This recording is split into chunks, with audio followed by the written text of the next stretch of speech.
민주당 전당대회 돈봉투 의혹 논란 이야기 좀 해보겠습니다. 송영길 전 대표가 어제 조기 귀국했는데요. 송 전 대표의 발언 가운데 주목할 만한 내용이 있습니다. 자, 인천에 오니까 감회가 새롭고 가족부터 보고 싶다. 상황 좀 파악하겠다. 제가 모르는 상황이 많아서 기자가 이재명 대표와 만나시는지도 관심 많은데 제가 탈당을 했잖아요. 이렇게 얘기했습니다. 그 얘기는 탈당했으니까 이제 나는 민주당 당원이 아니고 볼 일이 없다. 뭐 이렇게 해석이 되기도 하고 그렇게 해석이 되길 원해서 저런 대표 송 전 대표가 말을 한 것도 같습니다. 이 얘기는 본인이 개인의 영역으로 문제를 지금 돌리고 책임지겠다. 뭐 이렇게 판단한 것으로도 보이는데 어떻게 보십니까? 우선 그 인천에 오니 감회가 새롭죠. 인천시장도 했고 지역 예, 국회의원도 했고 통상 이런 이제 어려움을 겪고 예. 하면은 자기 연고가 있었던 인천이나 또 가족에 대한 생각이 그렇게 날 수밖에 없는 거죠. 그것은 인지상정이라는 측면에서는 충분히 10분 이해가 가고요. 네. 송영길 전 대표가 뭐 상황 파악해야 될 필요성도 있을 겁니다. 그러나 이 사건은 좀 특징적인 것이 이정근 전 위원장의 사무부총장, 예, 사무부총장이고 이제 서초위원장이었죠. 예, 서초, 예. 이정근 전 부총장이 통화 내역이 그야말로 생각지도 못하게 네. 확보가 됐어요. 3만 개라고 하죠. 예, 자동 녹음이 돼서 네. 그것이 거의 뭐 방대한 양인데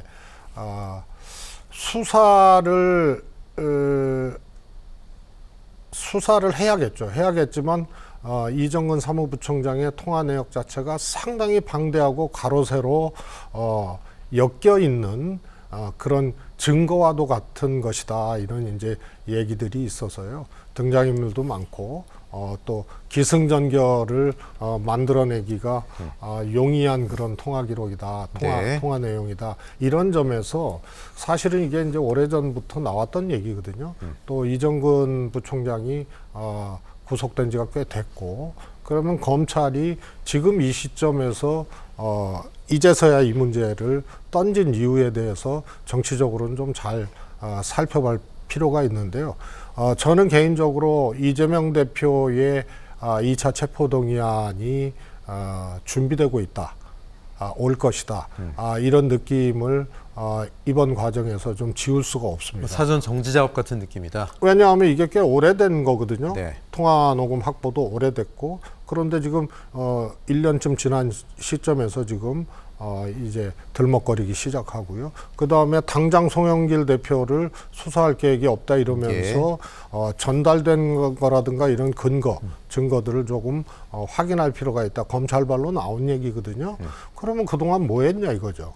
따라서 이것은 일종의 정치적 시간표를 조정하고 있다는 느낌을 지울 수가 없어서 민주당이 매우 곤혹스러운 상황으로 갈 거다. 특히 이재명 대표가. 이재명 대표 체포동의안이 2차 체포동의안이 올 즈음에 송영길 대표는 전 의원 아니에요. 현역이 아니죠. 근데 다수의 현역 의원들이 관련된 것에 검찰이 혐의를 적용하고 사법적 절차를 진행하기 시작하면 2차 체포동의안하고 이게 비슷한 시기에 맞물려 버리면 그때 이재명 대표는 분리해서 다룰 수가 없다 이 말씀이군요. 정치적으로 그렇게 돼 있는 거죠. 예. 매우 곤혹스러운 상황이 올 것이다 이렇게 볼 수밖에 없습니다. 네. 이런 가운데 윤관석, 이성만 의원에 대한 거취 압박, 뭐 탈당해야 되는 거 아니 이런 얘기도 있는데 두 의원이 지금 결단을 해야 될 시기라고 보십니까?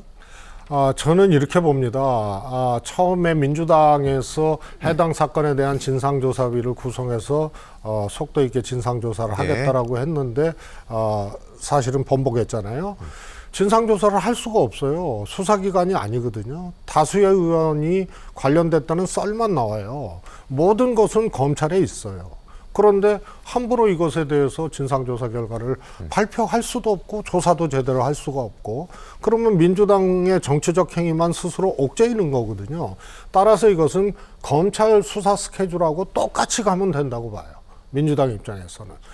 해당 사건에 대한 시시비비 잘잘못을 떠나서 이것을 처리하는 또 대응하는 민주당의 자세는 검찰의 수사 스케줄, 사법 스케줄하고 같이 가서 하면 된다. 그러면 두 가지 계기가 곧 올 겁니다. 하나는 소위 말해서 해당 의원들에 대한 이 구속영장. 예. 그다음에 두 번째로는 기소. 요 시점에서 민주당이 정치적 판단을 해서 해당 의원들에 대한 처리를 하면 되지 않을까 싶습니다. 예. 이것이 뭐 관행이었다 이런 이야기도 나왔고 어쨌든 구태 정치의 전형이라고 할 수 있는 그런 부분인데 이번 돈봉투 사태 수습책 마련에 뭐 골몰하고 있죠, 민주당도. 그런데 또 불법 정치자금이 오갈 수 있는 구조 자체를 아예 뜯어고치고 혁신할 수 있는 그런 또 계기가 아니냐 이런 얘기도 있습니다. 사실은 지금 권리당원 비율과 전국 대의원 비율이 4대 3인데 이 대의원 비율이 너무 높기 때문에 소위 돈을 쓸 수밖에 없는 구조 아니냐 이런 얘기가 있거든요. 어떻게 보십니까? 저는 제가 이제 민주당의 혁신위원장, 예. 정당발전위원회였었는데요. 혁신위원장을 할 때 저는 그런 안을 내놨었습니다. 네. 비율을 조정한다고 해서 대의원의 투표 가치들이 비율이 줄어들기는 하겠지만 여전히 있는 거거든요. 그래서 저는 대의원 선출 방식을 개선해라. 다시 말해서 거의 지역위원장이 지명하다시피 해서 네. 대의원을 만드는데 뭐 100%는 아니지만요. 그러니까 지역위원장의 영향권 하에 있어요.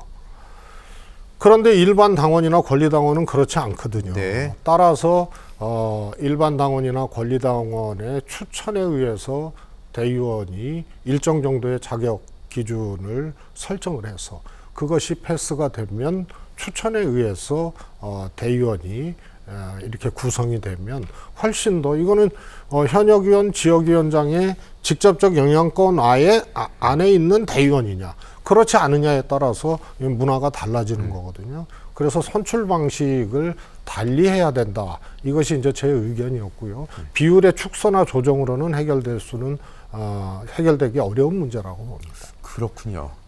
근데 이 돈봉투 의혹 관련해서 곤경에 빠진 게 민주당 일만은 아닙니다.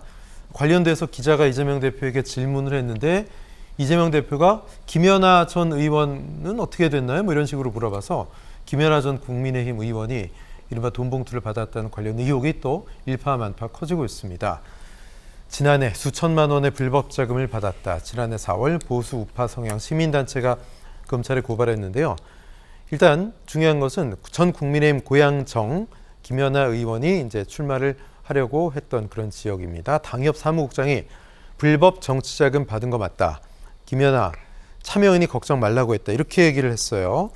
전 국민의힘 당협 회계 책임자가 얼굴, 실명 다 드러내고 지금 인터뷰를 한 건데 이 사안은 어떻게 보십니까? 일단 김연아 전 의원은 펄쩍 뛰고 있는데요.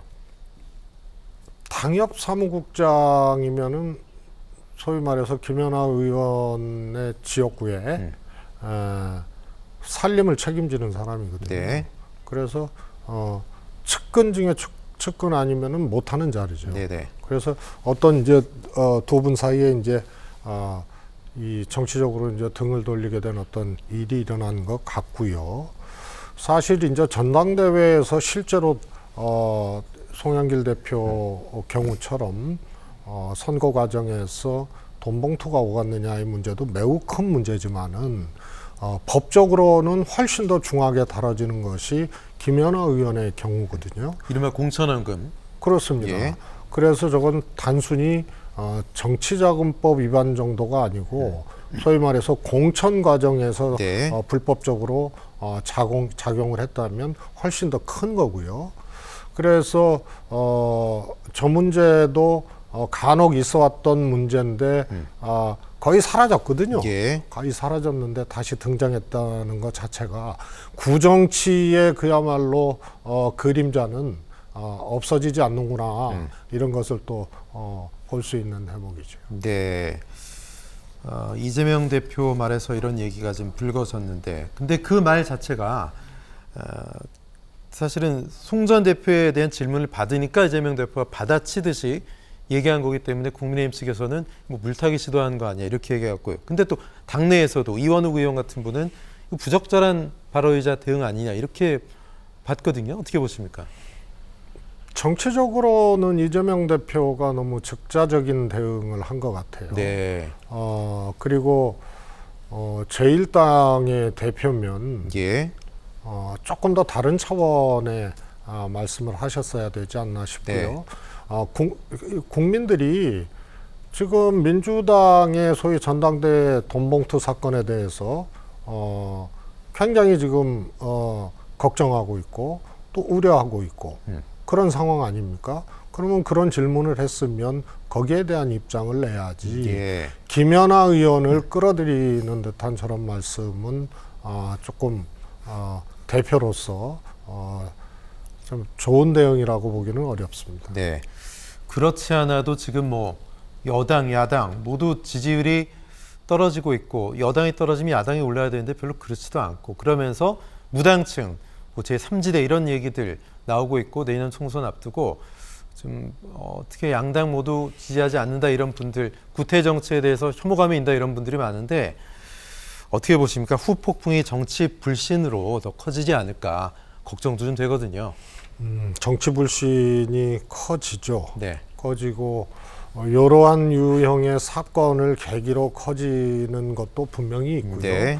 또 하나는 지금 사실 정치가 실종됐거든요. 예. 그래서 이런 정치권의 모습을 보고 또 이 불신이 더 커지는 그래서 사건을 계기로 예. 또 정치하는 행태나 이런 모습을 보고 불신이 더 가중되는 그런 환경이 아닌가 싶습니다. 매우 걱정스럽고요. 그러니까 좀 전에 이제 이재명 대표와 같은 대응이 제가 적절치 않다고 얘기를 했는데요. 양당이요 가장 절실하게 최대한 절실하게 국민들께 반성하고 새로운 모습을 보이기 위해서 몸부림치는 사람들이 그야말로 국민들이 다시 마음을 열고 이 손을 다시 내밀 수 있는 그런 것이지 물타기를 하거나 예.